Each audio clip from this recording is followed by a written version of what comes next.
Bombas, radiação, lixo tóxico, fim do mundo. O que vem à sua mente ao som dessas duas palavras? Energia nuclear. Pois é, mas antes que você saia de perto da TV com medo das ondas radioativas, saiba que o programa de hoje, apesar de explosivo, não vai falar apenas sobre o lado ruim da energia nuclear. Sim, porque como quase tudo na vida, ela também possui um lado bom. Prepare-se, chegou a hora de conhecer um pouco mais sobre os mitos e verdades dessa poderosa fonte de eletricidade, destruição em massa e filmes de gosto duvidoso.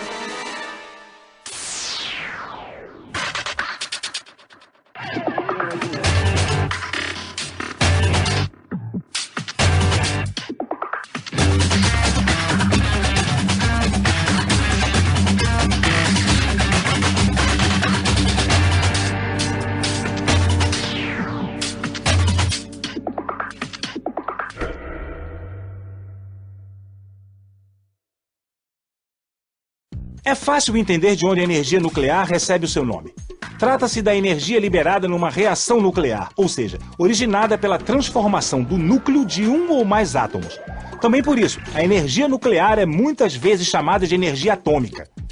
Mas cuidado para não confundir reação nuclear com reação química, que é aquela que ocorre apenas entre os elétrons dos átomos e que abrange uma infinidade de fenômenos cotidianos, como a queima de gasolina dentro do motor do carro, por exemplo, ou o apodrecimento da comida fora da geladeira. As reações nucleares podem ser de três tipos. No decaimento radioativo, um nêutron ou um próton decai espontaneamente, liberando radiação eletromagnética ou partículas subatômicas. Existe ainda a fissão, em que o núcleo se divide em dois ou mais núcleos de elementos diferentes, liberando energia no processo. E a fusão, em que dois ou mais núcleos se unem para formar um novo núcleo, também liberando energia. No programa de hoje falaremos especificamente das reações exotérmicas de fissão e fusão que podem ser induzidas artificialmente. Para explicar melhor a fissão nuclear, vamos usar o seguinte exemplo. Após ser bombardeado por nêutrons, um átomo de urânio tem seu peso atômico aumentado de 235 para 236. Isso faz com que ele se torne instável e se divida em dois átomos mais leves e de elementos diferentes, por exemplo, criptônio 92 e bário 141. Ao mesmo tempo, a reação desprende radiação eletromagnética e partículas subatômicas. Dentre elas, nêutrons que poderão atingir outros átomos de urânio 235, dando início ao que chamamos de reação em cadeia. Já na fusão, dois ou mais átomos se juntam para formar um átomo de elemento diferente e mais leve do que a soma dos átomos iniciais. Esse é o caso da reação de fusão mais conhecida, onde um átomo de deutério e outro de trítio, dois isótopos de hidrogênio, se fundem para formar um núcleo de hélio 5. Como esse núcleo é instável, ele imediatamente ejeta um nêutron e se torna um núcleo de hélio 4. A energia liberada nas reações nucleares se baseia no princípio de equivalência de energia e massa, proposto por Albert Einstein. Segundo ele, existe uma equivalência entre massa e energia, que faz com que uma possa ser convertida na outra e vice-versa. E já que durante uma reação nuclear acontece uma perda de massa, uma quantidade equivalente de energia também acaba sendo liberada. Para saber mais detalhes, o melhor é perguntar diretamente para o especialista. Ei! Se você pegar a equação do Einstein, pegar 1 kg de urânio, multiplicar pela velocidade da luz ao quadrado, você vai ter um número enorme. Esse número enorme é a energia dessa massa. Então não quer dizer que a massa é pequena, que a energia tem que ser pequena. A energia embutida na massa é que é grande. E é assim mesmo, a energia de uma massa pequena é grande. O mistério está em você conseguir transformar essa massa em energia. Atualmente, a energia liberada pelas reações nucleares faz parte do nosso dia a dia, sendo usada tanto para a fabricação de bombas quanto para a geração de eletricidade. No entanto, não faz tanto tempo assim que aprendemos a controlá-la. Considerado o pai da física nuclear, Ernest Rutherford já acreditava que o núcleo de um átomo poderia ser modificado através do bombardeamento de partículas subatômicas. Não por acaso, em 1932, dois alunos seus, John Cockcroft e Ernest Walton, conseguiram dividir artificialmente um núcleo de lítio usando um acelerador de partículas para bombardear o lítio com prótons e produzir, assim, dois núcleos de hélio. No mesmo ano, James Chadwick descobriu uma nova partícula subatômica que foi chamada de nêutron por conta de sua ausência de carga elétrica. Essa descoberta foi fundamental para o desenvolvimento da tecnologia nuclear nos anos seguintes. Ao vislumbrarem o potencial energético que se descortinava à sua frente, cientistas de diferentes nacionalidades se dedicaram à pesquisa da fissão do urânio através do bombardeamento de nêutrons. Às vésperas da Segunda Guerra, o mundo vivia um período de grande instabilidade política.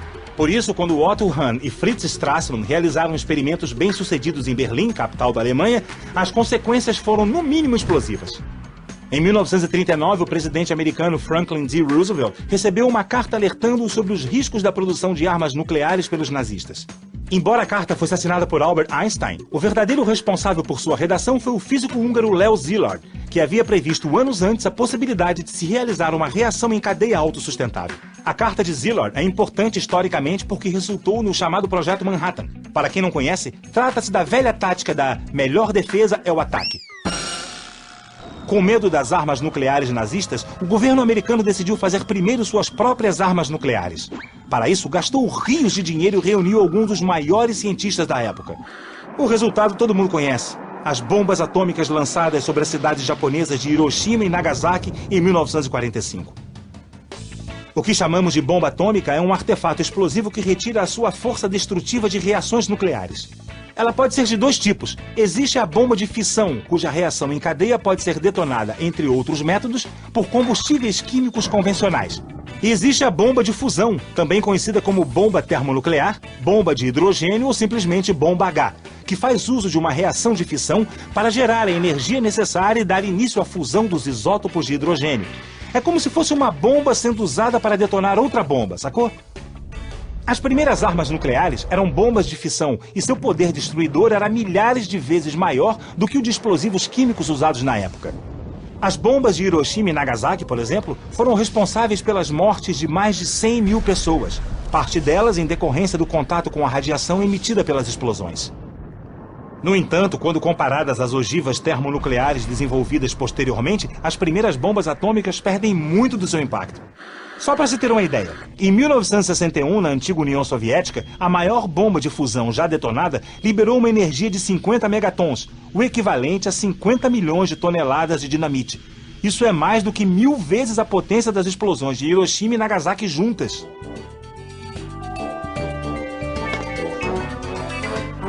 Até hoje, essas foram as duas únicas bombas atômicas detonadas em situação de guerra. Ufa!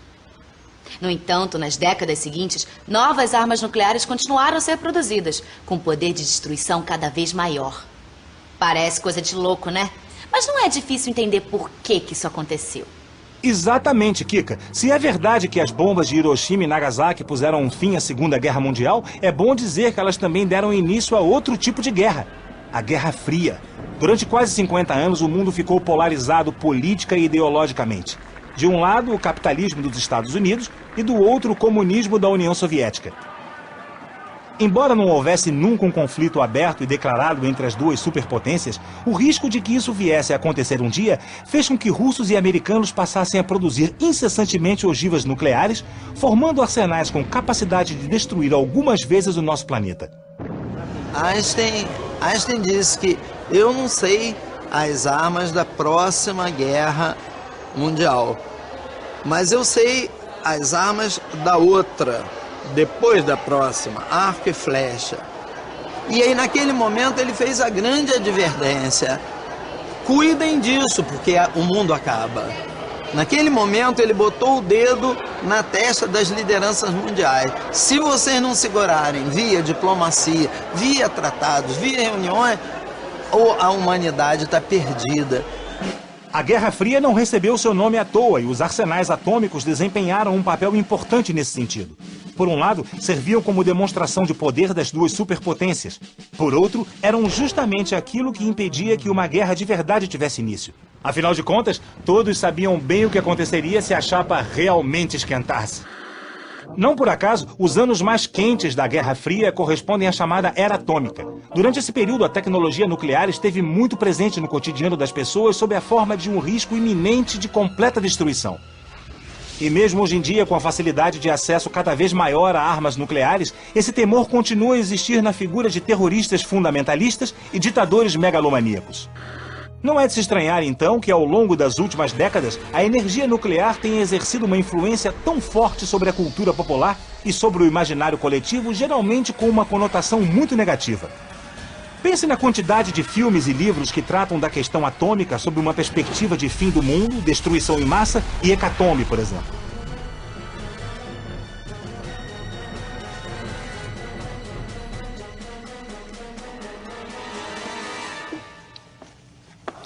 Não dá pra acreditar nas coisas que acontecem nos filmes de hoje em dia. Eles são muito exagerados.